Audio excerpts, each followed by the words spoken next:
Hello. We're in the next part, so please go and gauge your bearings and checking out part 1. I shall get to the point ultimately. I pray the Lord will enable me to finish it while the sun is still out. Gamontle. Hi, Bane, that doesn't happen. I mean, so anyway. In the previous part, I was speaking about gorgons and the men who get turned into stone. I was describing Medusa, who is this woman with snaky hair, and she's basically a woman whose fury hell hath no, for she is scorned, okay? And as a result, she basically seduces men, following which they then turn into stone, and it's over with them, right? But really, she's, hell hath no fury like a woman scorned. So root cause is the men that raped her, the men that dishonored her, that then converted her, once upon a time very sweet, lovely young lady, into this monstrous, beastly thing that is insufferable, that causes a man, according to the scriptures, to live on the corner of a roof, for he is sharing a house with a contentious wife. To want to live in a desert rather than share a house with his wife, because it is better to live in a desert than to share a house with a contentious woman. The kind of chick who is a dripping tap, like a constant dripping on a rainy day. So too is it to share a house with a contentious woman. Yet more, the scriptures make it clear that a great girl is like a crown of glory on the head of a man, but a horrid one is like rottenness to his bones. According to the Proverbs, there is a lady that is absolutely menacing, for she has no self-respect or control. And this woman, her feet go down to death. They go down to Sheol. She is essentially the bringer of death. She might as well be a Grim Reaper, because she's just this like gorgonic rando. I want to come and read you that whole proverb. I hope to find it. Is it 7? It is 7. Well, it's actually 6, but yeah, no, let's just talk about 7. Proverb 7. There is this random female there that's very unsavory, and this female converts men into menacing beasts. Now, the opposite is true. Such a bad woman rots a man's bones, but an irresponsible patriarchy creates out of a country a matriarchy of which has never been intended by God to be running the show, and so there will be calamity. Women are super emotional, they're entirely competitive. As a result, stop doing that door behind me. As a result of their competitiveness, there is no order when they're the only ones running the show. So before I get into Proverbs 7, I'm looking at the time over there, because I have to be within 10 minutes every chat session, right? Adam and Eve fell. We all know that. That's why we have problems, right? After they fell, God judged Eve in this capacity. I shall highlight the Eve judgment. He said, from now on, you will, yes, have children with difficulty. Childbirth will be horrific. But also, from now on, your desire will be for your husband. You would imagine that is not such a bad thing. I mean, why not desire my man? He's my man, after all. But that's just the thing. When the judgment of Adam is, you will then, from now on, try to lord it over your wife with an iron fist.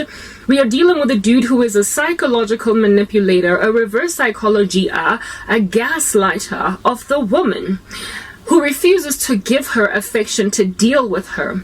So he handles her by putting down his iron fist, in acting aloof, cool, and removed from this woman's strong desire for him.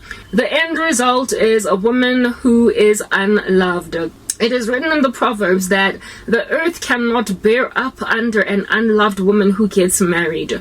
So umfazi onganikezwi uthando, a woman that does not get given enough love from her husband, who she has been cursed to desire greatly, then literally is entered into some kind of a Hunger Games arena for love. Now, a Hunger Games arena is this place with a small little amount of food or whatever, and you will fight for it unto death. So who are these women scrummaging for scraps from? What is the proverbial food in this instance? It is the affection of men that they have been judged by God to desire and yet not get, because Adam's whole idea now is to lord it over her with an iron fist, and sometimes he manipulates her psychologically to control her, because he knows she's just this like love-thirsty female. He will then withhold from her love, give her scraps of it in exchange for grand provision by this woman, as in bend over backwards, make like a dog, scratch your face and pull your hairs out, just to please a man that only walks half a footstep after you've done a mile on his behalf. That's just the dynamic and complex of, personally, I can speak for the black community, but I suspect it's generally what is going on amidst men and women of the planet that do not know Christ.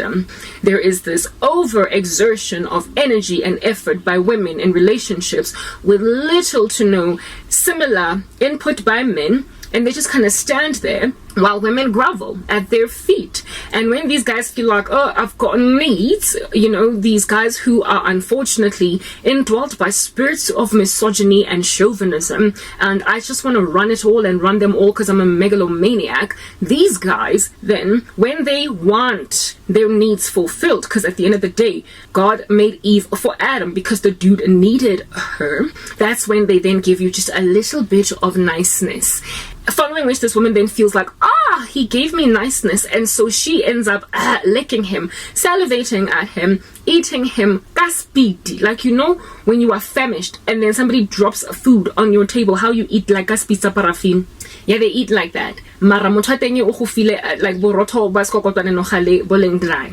And the way o thabang ka teng during that season of him coming around makes you feel glorious. And this here is called trauma bonding in psychology. It creates anxious ambivalence in a relationship where it is that a person is not entirely loving of you, but you need them, you're attached to them. The attachment style is called anxious ambivalence.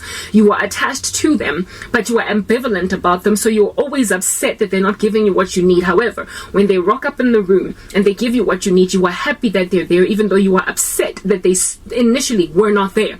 So you're always argumentative, but you don't want the guy to go. When he comes back, you feel relieved that he's in the room. However, within your relief, you are highly annoyed that he left at all. Anxious ambivalence, creating trauma bonding, and essentially making out of you who is lingering in this relationship one who is suffering from said Stockholm syndrome. Yeah, literally your hostage taker, your captor, this husband or boyfriend creature is your hostage taker, and you love to ululate his praises and speak of him well when things are going alright, but badly of him when Grandshap Irrep sheet is generally just nasty. It's messed up, but during the season of him being better, you're like, but when he loves me so well.